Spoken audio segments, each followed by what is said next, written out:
Alright, so this was a study on the effect of sleep extension on the athletic performance of collegiate basketball players at Stanford University. This is presented by Clayton Witherspoon. So the main objectives of the study was to extend these athletes' sleep time from 6 to 7 hours to 10 hours, and this included naps as well. And they studied their different test scores before the sleep extension and after the sleep extension. Um, they did this over a 5 week period. 2 weeks was of a regular sleep schedule, which I said 6 to 7 hours, and then the last 3 weeks were extended sleep, which they tried to get 10 hours per day. They used many methods for this. They used a psychovigilance test for reaction time, so they studied reaction times, the mood state of the athletes, the sleepiness, which was measured by an Epworth Sleepiness Scale, profile of mood stats for their daily mood, and the study was performed on selected groups of individuals, 5 or more, and they sent out like an email, and people would respond, and the only, I guess, sport that responded that was in season was the basketball. There were some limiting factors, though. Only 11 could participate, which did make the data less applicable to the general population.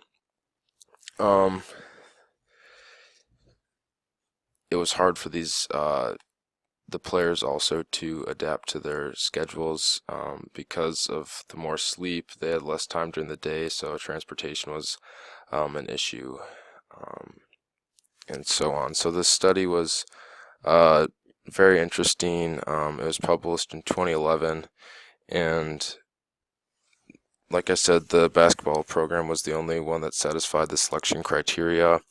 13 men's basketball players responded, and 11 ultimately were part of this study.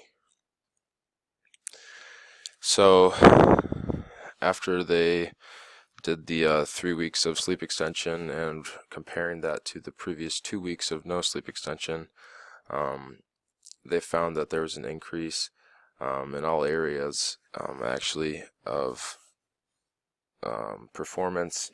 Their baseline, their sleep time increased, and then they demonstrated a faster time sprint following sleep extension by 0.54 seconds at a significance level of 0.001. Their shooting accuracy improved, with free throw percentage increasing by 9% and 3-point field goal percentage increasing by 9.2% at a significance level of 0.001 as well.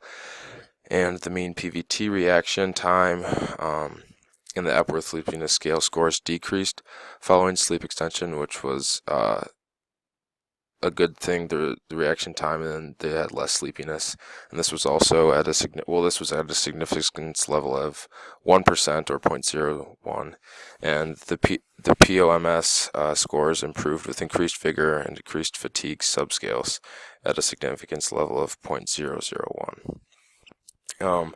So this study, in my opinion, very great study, very interesting. However, there were quite a few limiting factors.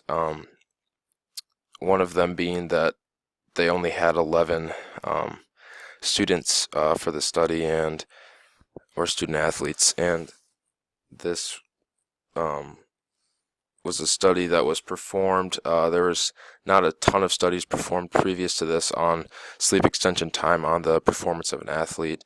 This was kind of the first one, they said, in 2011, and so it would have been better to see, I guess, for me, the sleep extension on all sports and not just specifically basketball. And so since they only had such a small population and like a concise population, they couldn't really apply it more to than just men's basketball players, which was kind of a bummer, I guess, for me, because I would have liked to see it in the whole population.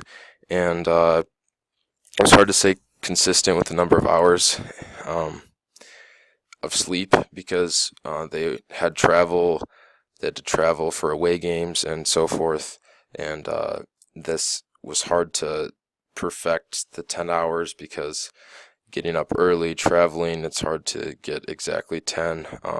So there was some inconsistency there.